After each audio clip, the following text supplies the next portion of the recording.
Hello नमस्कार, welcome to Kargil news India में आस्था शर्मा। तो आइए आज की बड़ी खबरों पे नजर डालते हैं। सुप्रीम कोर्ट ने एसआईआर विवाद में वकील की अपील पर जल्द सुनवाई के निर्देश दिए और कहा कि मतदाता सूची विवादों के लिए बने मंच का पहले उपयोग किया जाए। संसदीय समिति ने पाकिस्तान के साथ भविष्य के संबंधों पर सरकार से स्पष्टता मांगी। सरकार ने आतंकवाद मुक्त माहौल में सामान्य रिश्तों की बात कही। अभिषेक बनर्जी ने कहा कि बागी तृणमूल सांसदों को अयोग्य ठहराया जाना चाहिए और संविधान के अनुसार 2/3 पार्टी की सहमति जरूरी है। बंगाल में टीएमसी संकट, तृणमूल नेताओं के इस्तीफे, दल बदल और गिरफ्तारियों का सिलसिला जारी है।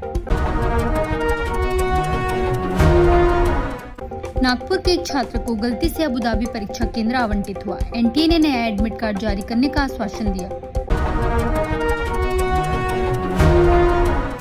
प्रधानमंत्री मोदी ने कोलकाता में दूनागिरी संशोधक और अग्रय युद्धपोत राष्ट्र को समर्पित किए। प्रधानमंत्री नरेंद्र मोदी ने कहा कि योजना के तहत 70 लाख रोजगार सृजित हुए और 2000 करोड़ रुपए से अधिक की सहायता दी गई। नौसेना को कोलकाता श्रेणी के युद्धपोतों के लिए 12 स्वदेशी गैस टरबाइन जनरेटर मिलेंगे। भारत फोर्स को 425 करोड़ का ठेका मिला। अभिषेक बनर्जी ने लोकसभा अध्यक्ष से 20 बागी सांसदों को अयोग्य घोषित करने की मांग की।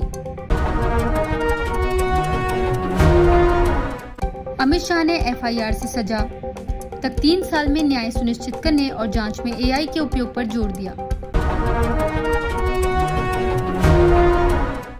भारत ने संयुक्त राष्ट्र में कहा कि सिंधु जल संधि पुरानी हो चुकी है और पीओके की स्थिति पर पाकिस्तान को घेरा। सीपीआई ने कांग्रेस के क्रॉस वोटिंग आरोपों को दुर्भावनापूर्ण झूठ बताया। केरल का संशोधित बजट, छात्रों के पलायन को रोकने के लिए नॉलेज वैली और वरिष्ठ नागरिकों के लिए सिल्वर इकोनॉमी की घोषणा की गई। आईएएफ पायलट की बहाली, एएफटी ने कोर्ट मार्शल को अवैध बताते हुए भारतीय वायुसेना को बर्खास्त पायलट को बहाल करने का आदेश दिया। सरकार ने कहा कि सभी चिंताओं की जांच हो चुकी है, जबकि विपक्ष ने रिपोर्ट सार्वजनिक करने की मांग की। शिवसेना में फिर बगावत, 4 साल में दूसरी बार शिवसेना में बड़ी टूट देखने को मिली। उद्धव ठाकरे ने बागियों के दावों को खारिज किया। कॉकरोच पार्टी का प्रदर्शन, दिल्ली में थाली चम्मच बजाकर प्रदर्शन किया गया और नीट पेपर लीक मामले में शिक्षा मंत्री के इस्तीफे की मांग उठी। सीजेआई और मंत्रियों पर फर्जी पोस्ट, केंद्र सरकार ने दिल्ली हाई कोर्ट में कहा कि सीजेआई और केंद्रीय मंत्रियों से जुड़ी वायरल पोस्ट पूरी तरह भ्रामक है। शिवसेना स्थापना दिवस पर सियासी जंग, एकनाथ शिंदे और उद्धव ठाकरे के बीच आरोप प्रत्यारोप तेज हुए। बागी सांसद कार्यक्रम से दूर रहे। बंगाल में सीबीआई को मंजूरी, नई पश्चिम बंगाल सरकार ने सीबीआई की सभी लंबित अभियोजन स्वीकृतियों को मंजूरी दे दी। मतदाता सूची और सरकारी योजनाएं, कर्नाटक सरकार ने कहा कि एसआईआर के बाद मतदाता सूची में शामिल लोगों को ही सरकारी योजनाओं का लाभ मिलेगा। कर्नाटक एमएलसी चुनाव विवाद, क्रॉस वोटिंग विवाद के बाद भाजपा ने राजनेताओं को दिल्ली तलब किया।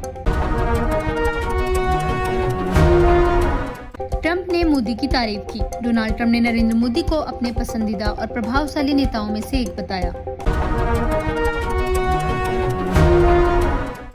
एफएटीएफ में भारत की बड़ी उपलब्धि, विवेक अग्रवाल एफएटीएफ के उपाध्यक्ष नियुक्त हुए। ऐसा पद पाने वाले पहले भारतीय बने।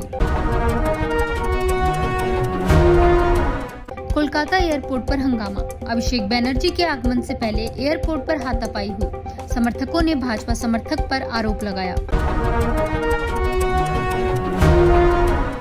स्पीकर से मिले अभिषेक बनर्जी ने लोकसभा अध्यक्ष से मिलकर 20 बागी सांसदों की सदस्यता रद्द करने की मांग की। उद्धव ठाकरे का संदेश।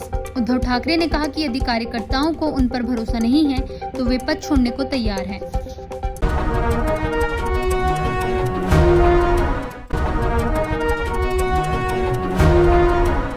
ये थी आज की बड़ी खबरें। बने रहिए गार्गी न्यूज इंडिया के साथ। मैं आस्था शर्मा, धन्यवाद।